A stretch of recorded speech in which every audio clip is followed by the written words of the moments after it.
Salon international de l'agriculture, c'est un événement important parce que c'est un moment ponctuel dans l'année où on peut rencontrer l'ensemble des acteurs du monde agricole, aussi bien en production, élevage, bien sûr maintenant l'horticulture qui est présente avec un stand assez important avec le partenaire Valor.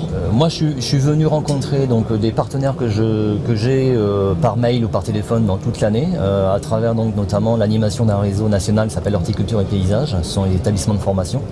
Et ces partenaires, je les rencontre dans les stands pour prendre la température et ensemble pouvoir définir notamment tout ce qui sera donc seront les priorités 2020 et les perspectives 2021 aussi pour essayer d'anticiper. Concernant la formation agricole, globalement, elle est en repositionnement concernant l'intérêt des métiers donc au contact de la nature. Comme le dit le ministère à travers sa campagne de communication, c'est l'aventure du vivant. Alors comment elle va? Pour l'horticulture, elle est en train de renaître, entre guillemets, puisqu'on était sur une phase un petit peu d'endormissement et que les métiers de l'horticulture sont un peu complexes dans leur définition, mais ils sont indispensables puisque ça remplit aussi les assiettes et ça habille et aménage les paysages.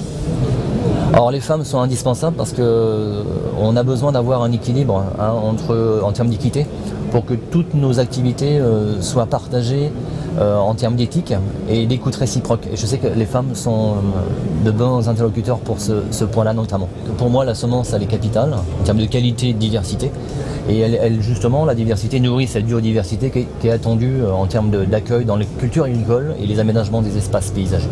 Alors la biodiversité, comme je viens de dire, c'est quelque chose qui est vital et primordial. Ça fait partie de l'équilibre des écosystèmes. Alors, pour faire simple, dans tout équilibre, il faut qu'à un moment donné qu'on puisse produire, qu'on puisse transformer et qu'on puisse recycler pour faire en sorte qu'on tombe dans des systèmes qui sont vertueux. Et ça ne peut se faire qu'avec une biodiversité suffisante, animale et végétale aussi. Alors l'agriculteur, lui, il est une pièce maîtresse dans ce système-là puisque c'est lui qui aménage nos paysages et c'est lui qui nourrit et entretient cette biodiversité.